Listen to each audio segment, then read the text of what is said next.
यह उसका आखिरी दिन था, जमीन पर बिताया गया अंतिम दिन। कैथरीन कोलमैन, वह महिला जिसने लाखों को यीशु की उपस्थिति में पहुंचाया, अब अपने जीवन की अंतिम सांसें ले रही थी। लेकिन उसकी आंखों में डर नहीं था, बल्कि शांति थी, एक गहरी तृप्ति कि उसने अपना सब कुछ अपने प्रभु को दे दिया। और उस अंतिम क्षण में उसका संदेश था, जो भी मेरी तरह अपना सब कुछ प्रभु को दे देगा, उसकी भी इच्छाएं पूरी होंगी, क्योंकि वह एक जीवित परमेश्वर है। यह गवाही आपका विश्वास बढ़ाने के लिए है, यह याद दिलाने के लिए है कि परमेश्वर आज भी आपकी गहरी इच्छाओं को पूरी कर सकता है। लेकिन वह मांगता है सिर्फ एक चीज, एक समर्पित हृदय। तो आइए सुनते हैं उस जनरल की अंतिम गवाही, जिसने मौत से पहले भी यीशु की महिमा की बात की।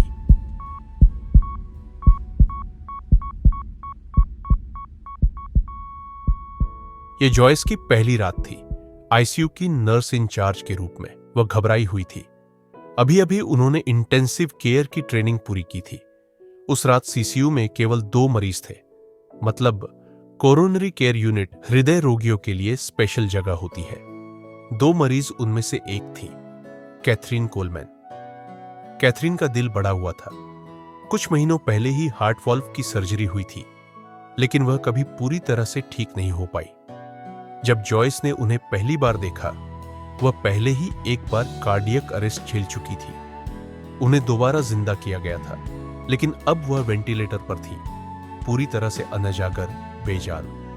जॉयस को याद है वह कितनी कमजोर थी, इतनी दुबली कि उनकी कमर पर दोनों हाथ रखकर उंगलियां आपस में छू सकती थी। उनका दिल अब भी धड़क रहा था, लेकिन किडनी फेल हो चुकी थी। शरीर पसीने से तर, सांसें सिर्फ मशीन के सहारे।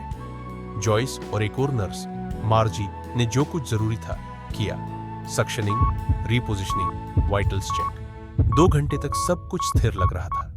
तभी मॉनिटर की स्क्रीन पर एक सामान्य हार्ट रिदम सीधी लाइन में बदल गई। कोई चेतावनी नहीं, कोई ट्रांजिशन नहीं। जॉयस को अपनी ट्रेनिंग याद आई। ऐसा नहीं होता, आप सीधे शांति से मृत्यु में नहीं जाते, कोई ना कोई रिदम बीच में होती है। उन्हें लगा शायद मशीन में गड़बड़ है, शायद पसीने की वजह से लीड हट गई हो। वह खड़ी हुई, रिकॉर्ड बटन दबाया, कमरे की ओर चली, और तभी पूरा हॉस्पिटल अंधेरे में डूब गया। पूरा 800 बेड वाला अस्पताल अंधकार में। जॉयस कैथरीन के कमरे में अंधेरे में खड़ी थी। उन्होंने तीनों लीड चेक की, सब ठीक थी। अब उन्हें शक नहीं था, यह कोई तकनीकी खराबी नहीं थी। नर्स मार्जी टॉर्च और स्टेथोस्कोप लेकर आई। जॉयस ने कैथरीन की धड़कन सुनने की कोशिश की, पर अब धड़कन बंद हो चुकी थी। अब तक वह समझ चुकी थी कैथरीन जा चुकी थी, लेकिन कुछ तो था। फिर आया वह खुशबू, एक बहुत ही गाढ़ी, मीठी, तेज गुलाबों की खुशबू, इतनी तीव्र कि सांस लेना मुश्किल हो गया। जॉयस और मार्जी को पीछे हटना पड़ा। कुछ ही देर में सुपरवाइजर आई, लाइट वापस आ गई, वेंटिलेटर चालू हुआ, पर अब कोई फर्क नहीं पड़ता था। कैथरीन अब इस दुनिया में नहीं थी। सुपरवाइजर ने कहा, यह वही जगह है जहां से यह खुशबू आ रही है। उन्होंने कहा, मैं जब अस्पताल के दूसरे हिस्से से चलकर आई तो यह गुलाबों की खुशबू सुरंग पार करते वक्त भी महसूस हो रही थी। कोई फूल नहीं थे, कोई परफ्यूम नहीं, फिर भी हर किसी ने वही कहा, गुलाब। और उस पल जॉयस जानती थी कुछ अलौकिक घटित हुआ था। अगली सुबह जब डे शिफ्ट की नर्सें आई, उन्होंने पूछा, कैथरीन कहां है? जॉयस ने कहा, वो रात में गुजर गई। वे तुरंत चार्ट के पास भागी और कुछ पढ़कर चौंक गई।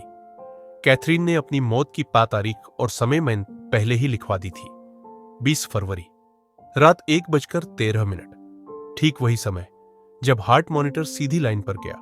और सिर्फ इतना ही नहीं, उन्होंने कहा था, मेरी अंतिम यात्रा में बस एक ही फूल चाहिए, गुलाब। जॉयस बैठ गई। उनकी आंखों में आंसू थे। वह समझ नहीं पा रही थी कि क्या हुआ। मानो उस दिन वह कमरा सैकड़ों स्वर्गदूतों के द्वारा अंतिम यात्रा में गुलाब का फूल लाया गया हो, जहां सिर्फ गुलाबों की खुशबू थी और परमेश्वर की उपस्थिति। उस रात ने जॉयस की जिंदगी बदल दी। उसी साल अक्टूबर में उन्होंने यीशु मसीह को अपना जीवन सौंप दिया। कैथरीन कुलमैन जाते जाते भी एक आत्मा को और प्रभु के निकट ले आई। आज भी हजारों लोग उनकी गवाही देखकर प्रेरणा लेते हैं, विश्वास में बढ़ते हैं और परमेश्वर के और करीब आ जाते हैं। अगर आपने भी इस वीडियो से कुछ महसूस किया हो तो कृपया इसे लाइक करें और ऐसे ही आत्मिक संदेशों के लिए चैनल को सब्सक्राइब करें, शेयर कीजिए, क्योंकि कई और इस गवाही से प्रेरणा लेकर परमेश्वर के और करीब आ सकते हैं। यीशु मसीह आपको आशीष दे। हम फिर मिलेंगे एक नई आत्मिक यात्रा के साथ।